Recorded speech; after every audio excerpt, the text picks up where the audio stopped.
hard to watch. I'm serious. It's really hard to watch. That day was a day that changed my life. And in fact, actually changed the course of this country, I believe. Sorry.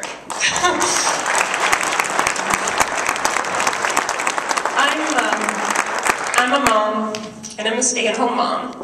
And that day, I have had enough. Sorry, I do this every time. For a long time, as a conservative, I had felt that me at home, nobody could hear what I was saying. You yell at the TV, you yell at the radio. As individuals, what difference can we make? What difference do we make? We're here on the TV all the time from the leftists, you know, conservatives are bad. They're racists. They're awful people. I felt very alone. A couple weeks before this, I had gotten an invitation in the mail from Senator Specter's office. A little 5x7 card, and it says, "Come to the town hall meeting in Lebanon." It was just a couple miles away from my house. And I felt extremely compelled to go to that meeting. I grabbed my husband and I said, "We have to go to this meeting." I couldn't explain why, but it was important. Something was telling me I had to go. I had always been a little bit political over the past couple of years, have slowly woken up, and after I got that invitation, night after night, I kept waking up at 3 o'clock in the morning. Words going through my head, sleeping giant, all these crazy things going through my head, and I wasn't quite sure what it was. If you look at number 2 over here, I believe in God and He is the center of my life. That's what it was.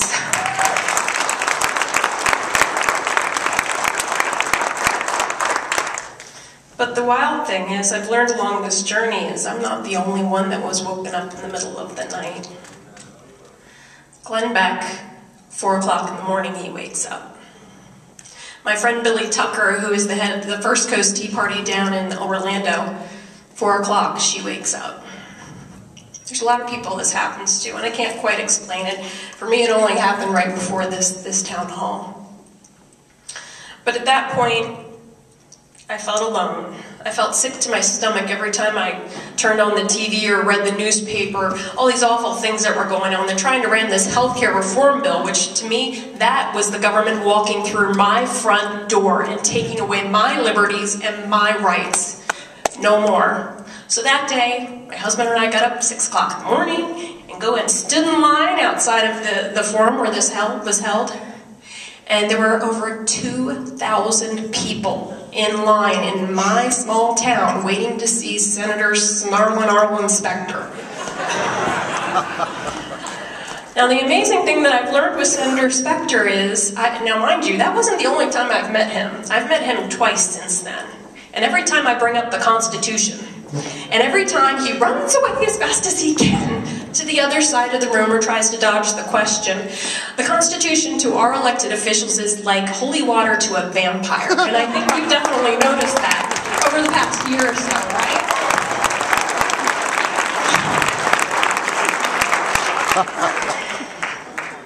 So I want to let you know that after this town hall, the media, of course, swarmed around me, and they're like, "What do you mean?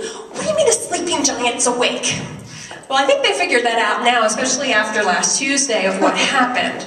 But what I meant by the sleeping, you've awakened a sleeping giant, honestly, I wrote that sitting down at that town hall. I was trying to figure out what I was going to ask the senator, and it just came out on paper in that moment. The sleeping giant is those of us who have buried our head in the sand for years.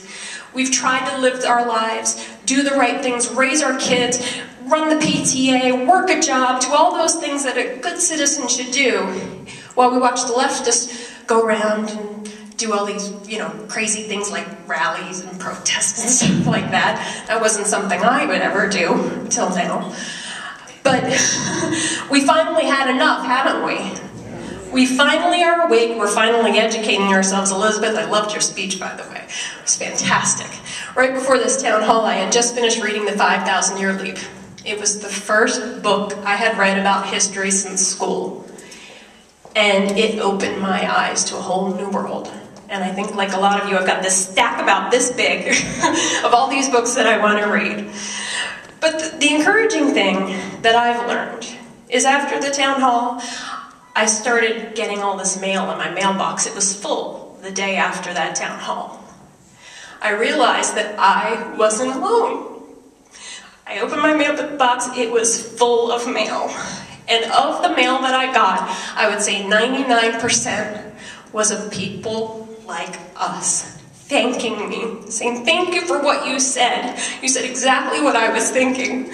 I just had the opportunity to say it to Senator Specter. That's the only difference. I knew that there were more of us than there were of them. And Glenn Beck has said it, you know, for the past year and a half, we surround them. Let me tell you something. Back in 2009, Gallup did a poll of 150,000 different people throughout the country. If you look at every single state in the United States, conservatives outnumber liberals. Every single state.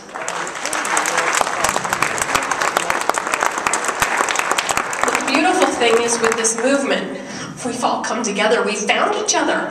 We're not alone anymore. It's a beautiful thing. So then what do? They're trying to do this whole healthcare thing and ram it down our throats. And what did we do? We're rallying, we're going to DC, we're calling our senators, we're calling our congressmen. And what did they do? They voted it through. They voted it through. So we, the people, had got stomped on. They put the proverbial boot on our necks. And Pat Toomey win the senator's seat from Arlen Specter. Boy, was that a good night.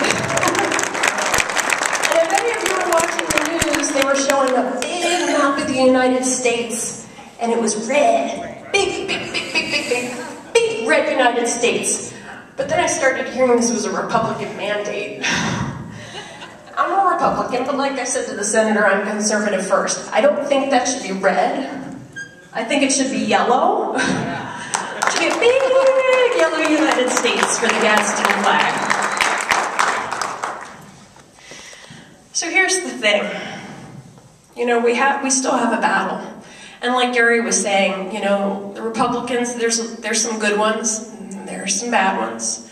We need to hold them accountable and hold their feet to the fire.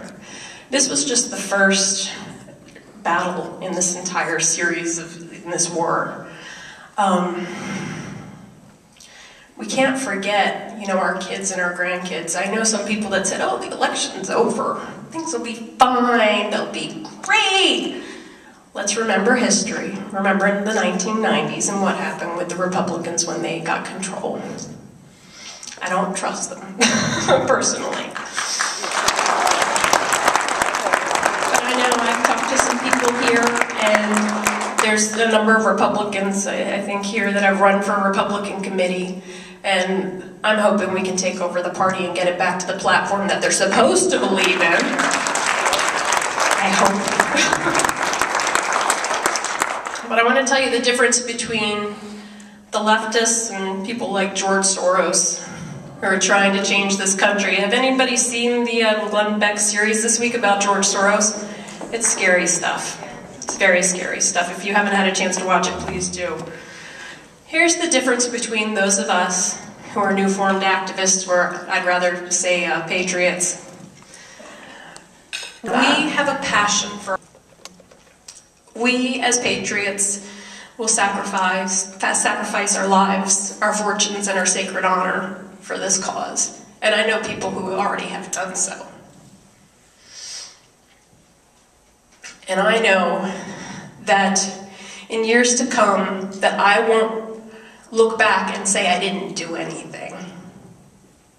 So just remember as you look around this room to everybody else, that each one of us plays a very essential part in this whole movement.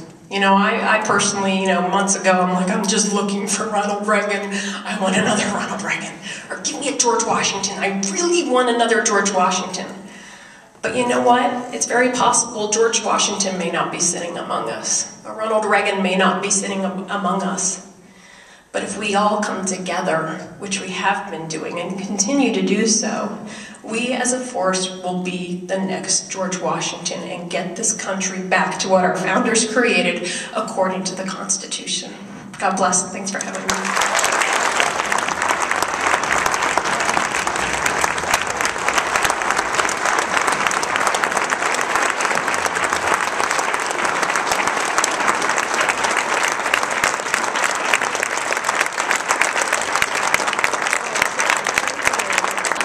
Oh, we have one more. Did you all see this, the game basket back here? Big old bowl for popcorn, which honestly is quite beautiful. It is red, Christmas is coming.